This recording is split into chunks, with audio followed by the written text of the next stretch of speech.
Avengers Endgame is finally out, and damn was that a conclusion or what? The final film for the Infinity Saga in the Marvel Cinematic Universe has finally tied up a lot of loose ends, especially when it comes to Thanos and that fun little snap of his. Now before we break down everything that went down, fair warning everybody, this video is full of spoilers. There's a ton of spoilers. Consider this to be a video, a summary of what happened, who died, who didn't come back, and what we can expect moving forward in the MCU. So once again, this video is a giant spoiler and will ruin the movie for you if you haven't already seen it. Now we've got a spoiler-free review also on our channel, so now's your last chance to head on over there and check it out. We good?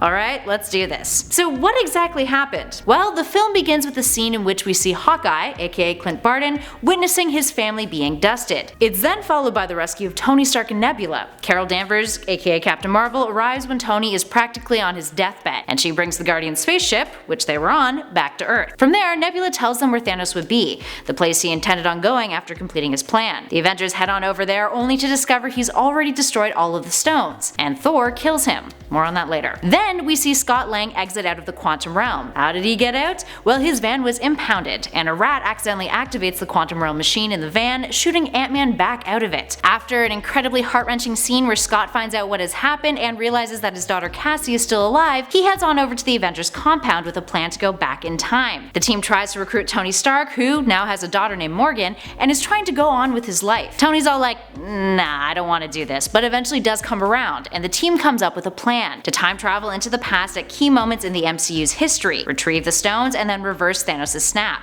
A lot goes on, but to keep it simple, Thanos in the year 2014 finds out that the Avengers are attempting to reverse his successful snap. This happens because Nebula, who had gone back to that year, was on the same network as the 2014 Nebula, because you know, computers. Because of this, after the Avengers succeed in getting the stones and put together their own gauntlet using one of Iron Man's blaster gloves, 2014 Nebula, who snuck back to present day after stealing present day Nebula's time travel GPS, you know, the little bracelets that are on all the wrists, opens up the time traveling machine portal for them. The Avengers then put this new gauntlet with all the stones on the Hulk, who manages to snap and bring back everyone. But we don't get to see them yet, because all hell breaks loose. There's an epic battle with Thanos destroying the Avengers compound and fighting Steve, Tony, and Thor, who, might I add, had gone to a bit of a depression and developed a bit of a beer belly. Yes, Chris Hemsworth is in a fat suit for most of the movie. The Mad Titan gives them a major beatdown until Captain America uses Thor's Mjolnir, which Thor brought back from his time travel mission to beat the crap out of Thanos. But the Mad Titan still has the upper hand and his army shows up. But fret not, all of the dusted heroes, including the Wakanda army, shows up thanks to Doctor Strange's portals, and a major battle goes down. There's a ton of fantastic moments in it.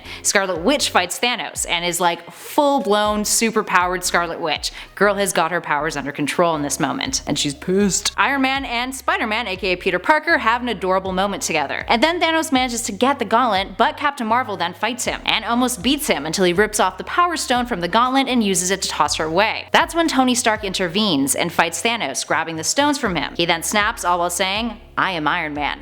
It's epic. Thanos is defeated, his army is dusted, and the heroes win. But because of using the stones, Tony is drained and damaged and ends up dying. I cried like a baby. There's a funeral for Tony and everything is wrapped up. It's sad, but incredibly cathartic. More on that in a minute though. So, long story short, the Avengers time travel to collect all the stones, with Ant-Man proposing the idea and Tony Stark needing to do the science behind it to make it happen. They get the stones, Thanos in the past finds out, and then he attacks them right after they successfully bring everyone back. A major showdown happened, it was epic, Thanos was defeated, and Iron Man sacrificed his life. And once again, I cried like a baby. So let's talk about one of the saddest parts of this movie, who died. There were 3 major deaths in the film. Thanos, obviously, Black Widow, and Iron Man. And not Cap, but more on that in a second. Thanos bit the dust twice in the movie, once quite literally. Within the first few scenes of the movie, the remaining Avengers, Cap, Bruce Banner, Black Widow, Rhodey, Rocket, Nebula, and Captain Marvel, all head on over to the Garden, a small quiet utopia that Thanos had built for himself, the one that we got a glimpse of at the end of Infinity War. They attack him only to find out that he's already used the stones to destroy the stones.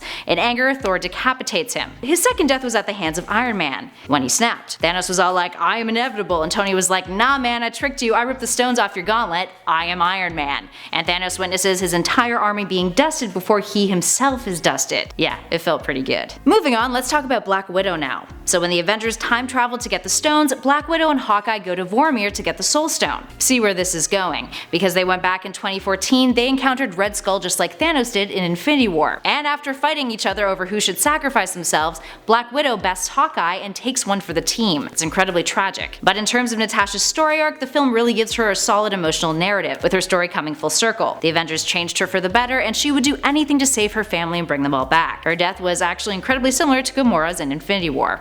At least in, placement. You see her dead, it's not fun. And lastly, Tony's death. Tony at the start of the film had rebuilt a life for himself and had finally started a family with Pepper. His daughter Morgan is super adorable, and when he travels back in time, he actually meets his father, just years before he's born. The team had goofed on getting one of the stones, so they had to travel back to the 70s to get more Pym particles, and then get the Tesseract at the S.H.I.E.L.D. compound. So his sacrifice saved the day, and as many people had predicted, he would be the one to finally defeat Thanos since his story and emotional arc were so strongly tied to him and Thanos being foils. Considering the Infinity Saga began with Iron Man and ended with Iron Man, it's quite poignant and powerful. The funeral scene that followed featured some real heartbreaking moments. Almost everyone who played a significant role in the MCU up until this point was there, and his funeral pyre had the empty arc reactor that read, "Proof that Tony Stark has a heart." You'll remember it from the Iron Man trilogy. It was something that Pepper had given Tony in the very first Iron Man film. There's a lot of throwbacks throughout the entire film just like this, with Endgame being very conscious of the continuity from the last 10 or technically 11 years. It was chock full of references, so be sure to check out our Easter eggs you missed video on our channel after this one. So what about Captain America? One of the hottest debates prior to the film's release was that Chris Evans, who plays Cap, was retiring from acting after this role, leading to much speculation that Cap was going to be killed off. Instead, after Tony's funeral scene, we got a scene where Cap, the Hulk, Sam Wilson, and Bucky all gather around the time travel machine, with Cap going back to return all of the Infinity Stones back into their original timeline. Previously in the film, when Hulk/Bruce Banner went to acquire the Time Stone, he came across the Ancient One, and she warned him about the dangers of removing the stones from their timelines, so naturally someone had to go back and take care of this. Cap is sent back with the intention of him returning moments later, but he decides not to return. Instead, he stays in the past. We then see him down by the water moments later, a little distance away from the time machine. He's old, having gone back and lived life, just like Tony had told him to try to do. Cap gives Sam his shield and passes on the mantle of Captain America to him. We then see a wedding ring on his finger, and then we cut to the final scene of the film, where we see Steve dancing with Peggy Carter, finally happy. Aww. So now that we know who's gone from the MCU, let's talk about who didn't come back, aka when the snap was reversed, who didn't we see? Because that final battle scene had literally everyone in it. Well, almost. One of the biggest things the film successfully did was make sure that the consequences of Infinity War actually stuck. Meaning, Gamora remained dead, Vision remained dead, Loki remained dead.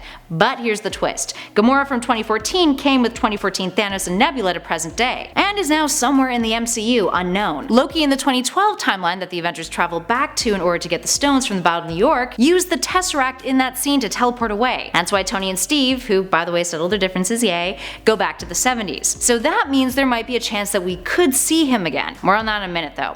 Vision, on the other hand, was nowhere to be seen. We did get a nice throwback to him when we saw Tony with Howard Stark, and Howard getting into his car driven by Jarvis, their butler, who had a very similar voice to Vision's. It was nice to see where Tony's inspiration came from. Speaking of Vision though, this brings us to our next point, the future of the MCU. We know that a bunch of series have been commissioned for Disney's streaming service, including a show featuring Hawkeye, one with Loki, one with Bucky and Falcon, and another with Scarlet Witch and Vision. So concerning the android, that can mean one of two things. Somehow the character will be brought back, or that was just a way of avoiding spoilers as far as Marvel Studios was concerned, and we'll just be getting a show that follows Scarlet Witch. It'll be interesting to see in the coming days what details we'll get on this spin-off series. Considering the tentative names of the show's release don't quite match up with the characters now, aka the Falcon and the Winter Soldier, things might be changing. I mean, Falcon is Captain America now, so hey, maybe there is some good news coming our way. What else? Well, Thor has seemingly joined the Guardians of the Galaxy. His story ended with him hopping on the Guardian's ship and us getting some great little bickering between him and Star-Lord as to who the leader of the group was. We also saw Peter Quill trying to locate Gamora to no avail. Hawkeye, now with his family returned, had a scene with Scarlet Witch,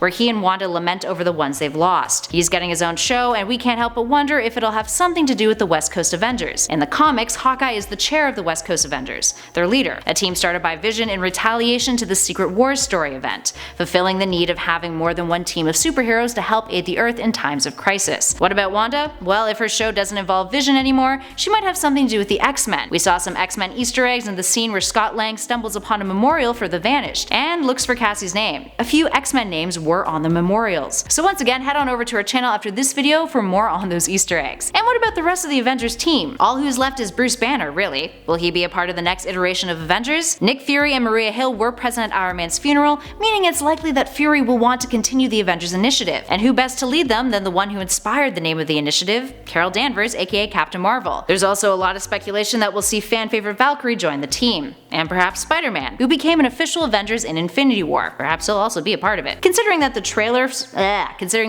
for his upcoming sequel depicted Nick Fury turning to him when in a time of need, it's likely that he'll be a hero who steps up for the next couple of years in the MCU movies. For now, we know that the next film in the pipeline is Spider-Man Far From Home, and that we'll be getting another Black Panther film and another Guardians sequel. Whether or not that Guardians film will involve Thor though is yet to be determined. Let's talk about the end credit scenes. There weren't any. Makes sense since this was the end of the Infinity Saga. Instead, the mid-credits features a lovely montage of all the characters who had appeared in the MCU, or at least the major ones who made an appearance in Endgame. Alright, that's it friends. That's a brief summary of what went down. What were your thoughts on Avengers Endgame? Was it everything you wanted? Was it the right catharsis you needed? Give us a shout in those comments below and let us know. If you dug this video, spread the love, hit that like button, and be sure to subscribe to Top 10 Nerd for all of your MCU and Avengers Endgame content. And be sure to check out our channel for that Easter egg video too. In the meantime though, thanks for watching friends. I'll catch you all in the next one.